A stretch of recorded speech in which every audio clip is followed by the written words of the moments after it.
অভিযোগ আসলে ঘৃণা নয়, ঘৃণা নীরব। সে দূরে সরে যায়, চোখ ফিরিয়ে নেয়, হৃদয়ের দরজা বন্ধ করে দেয়। অভিযোগ আসে সেখানেই যেখানে ভালোবাসা আছে। যার প্রতি ভালোবাসা নেই তার প্রতি আমাদের কোনো প্রত্যাশা থাকে না। রাস্তার ভিড়ে এক অচেনা মানুষ যদি কটু কথা বলে যায়, হৃদয় কেঁপে ওঠে না? কিন্তু প্রিয়জন যদি একটু তির্যক দৃষ্টিও দেয়, বুকের ভিতর ঝড় ওঠে। কেন?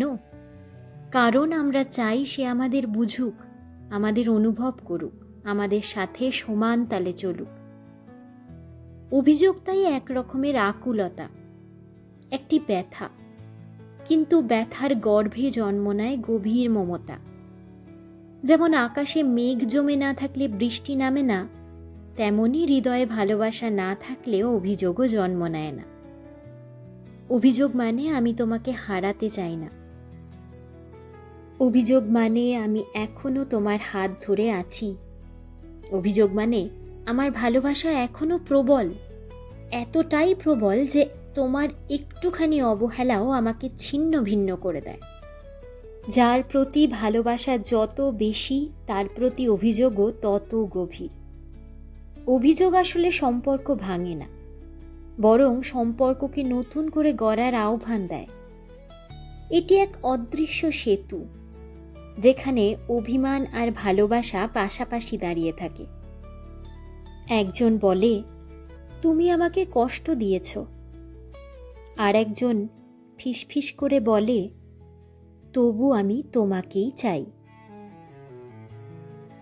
ভালোবাসা আর অভিযোগ, এই দুই মিলেই তো মানুষের সম্পর্ক পূর্ণতা পায়। অভিযোগ না থাকলে ভালোবাসার গান অসম্পূর্ণ থেকে যায়, আর ভালোবাসা না থাকলে অভিযোগের কোনো সুরই বাজে না। আমি সুদেষ্ণা। আমার অনুভূতির অবকাশে আপনাদের পাঠ করে শুনিয়ে থাকি কবিতা, ভালোবাসা, জীবনের ঘাত প্রতিঘাত আর প্রতিদিনের আবেগের কথা।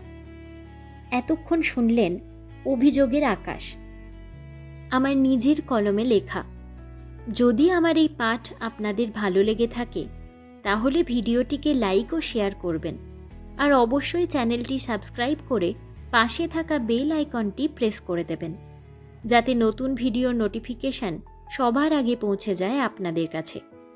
আপনাদের মতামত আমার কাছে ভীষণ মূল্যবান, তাই অবশ্যই কমেন্টে সকলের মতামত জানাবেন। ভালো থাকবেন, সুস্থ থাকবেন। ধন্যবাদ।